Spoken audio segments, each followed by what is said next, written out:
Good morning, good afternoon, good evening. This is Alan Burgos from the hashtag Walk with Lan channel. Welcome and welcome back to our channel. All right, so ngayon, let's us just honor our subscribers. No, they are now 5,560. Okay, so 5,560 if I'm not mistaken. Oh, sorry, 5,559 subscribers. We are almost 5,560 subscribers. Thank you so much for all of our subscribers and friends. If you are not yet subscribed to our channel, please do it so now so that we can be able to maintain and sustain this channel. Sige, another insights, political insights on local politics of Caloocan. Okay? Anuhin lang natin, no? Yung parang himayin lang natin ng konti yung ano natin, no? Yung mga political personalities. Oh. Okay, disclaimer lang guys, no? Hindi po tayo binabayaran dito, no? Ano lang po to, opinion, no? Sariling opinion po natin, pero it doesn't mean na it is intended to hurt, no? The feelings of this politician. So parang ano lang, ano lang tayo, patas tayo, patas, parehas lang po tayo. Okay?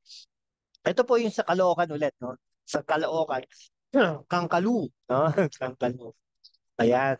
Okay? So, ang ano natin ngayon, Trillanes versus Malapitan. Sino ang mananalo? Okay. Himayin lang natin, no? Si Trillanes po ay, alam naman natin, na dating senador ng Pilipinas. Naging rebelde po yan. Ngunit, nagbalik loob naman, no? No, sa panahon ni Noynoy Aquino, no? Naging senador yan. Okay?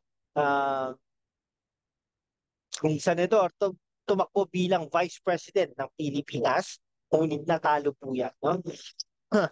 Ang nanalo po doon ay si Lenny Robredo. Pero perceived lang po yun.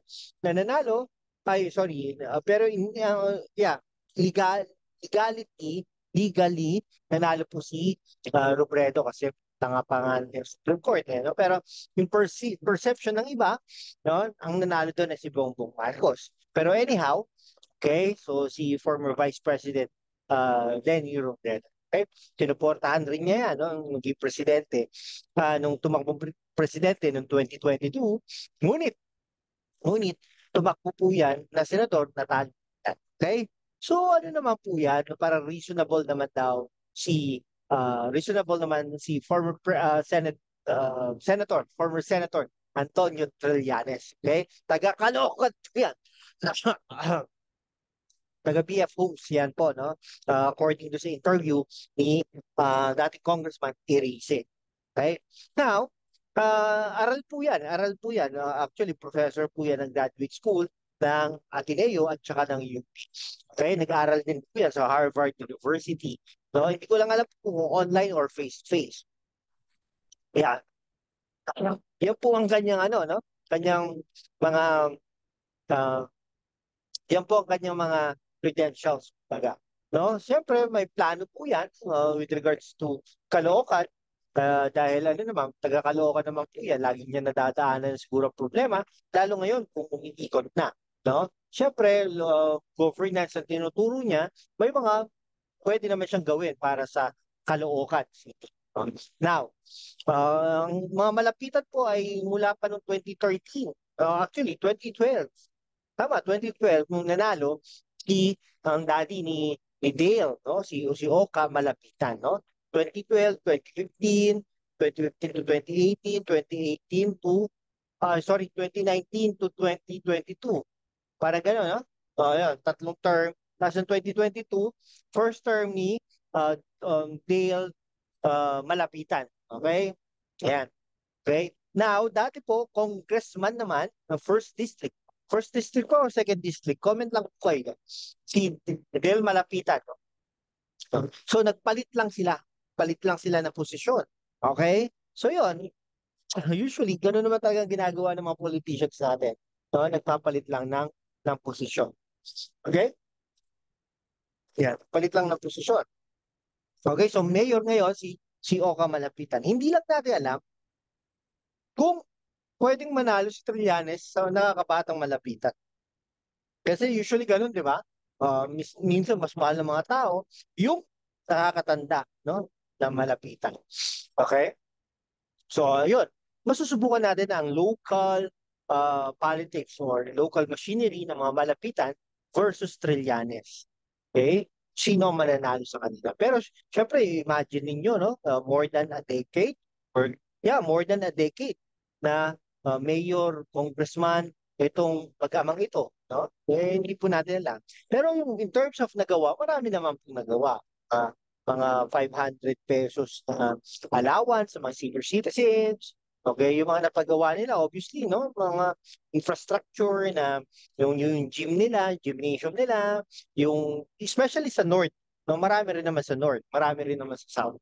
No, yung dalawang university, dalawang campuses nila ng University of Caloocan yata yon, UC. At saka kung ano-ano pa, UCC, University uh, University of City of Caloocan, parang UCC. Yung gano'n, no? Tsaka maraming mga top notchers dyan sa eskwelahan na yan. Okay? Mga ganong bagay, no? Marami rin, ano. So, tatanong-tanong tayo sa mga ating mga kaibigan dyan sa Caloocan City. No? Eh, ano naman, no? Parang parehas naman na, no? Eh, kung manalo si Trillanes, I guess, wala namang masama doon. Pero hindi po ako taga-Caloocan, ha? Hindi rin po ako bumuboto sa Caloocan. Pero sinasabi ko lang po ay, ano naman, parang reasonable din naman si Antonio Trillanes. Pero, syempre, in the past, may mga ano yan, may mga gusot yan. Natural naman yata sa politiko yun, no? May marami siya nakaaway. Siguro sa prinsipyo niya, no? Katulad ni dati Senate President Enrile, kaya mga ganyan, nakalaban niya mga Jinggoy Estrada, sino pa ba? Kahit si Bongbong Marcos, di ba? Nakakalaban niya, especially ng mga eleksyon. Pero ngayon, parang bumabaliktad, no? So, parang pinupuri niya ngayon si President Bongbong Marcos. Pero parang ano, no? Ang nakikita ko dito, ito personal lang naman, na si Antonio Trillanes, former Senator Antonio Trillanes ay ginagawa ito para ano, no? Para hindi masyadong sumuporta si Pangulong Bongbong Marcos sa Caloocan. Tandaan po natin, ang Caloocan ay sumuporta kay Bongbong Marcos nung panahon ng eleksyon. Okay? So naturalmente, dapat ang suportahan ni Pangulong Bongbong Marcos ay si Malapitan. Ngunit, ha? Ano, no? Hindi na, para sabi nga ni former Senator Trillanes, hindi na sila oposisyon. So, ibig sabihin, pag tumakbo sila doon, mag-iisip ngayon ang administrasyon. Sino ba ang susuportahan natin? O ipapakita ba natin ang suporta natin sa mga malapitan? No? Para lang ano no kasi pag nanalo si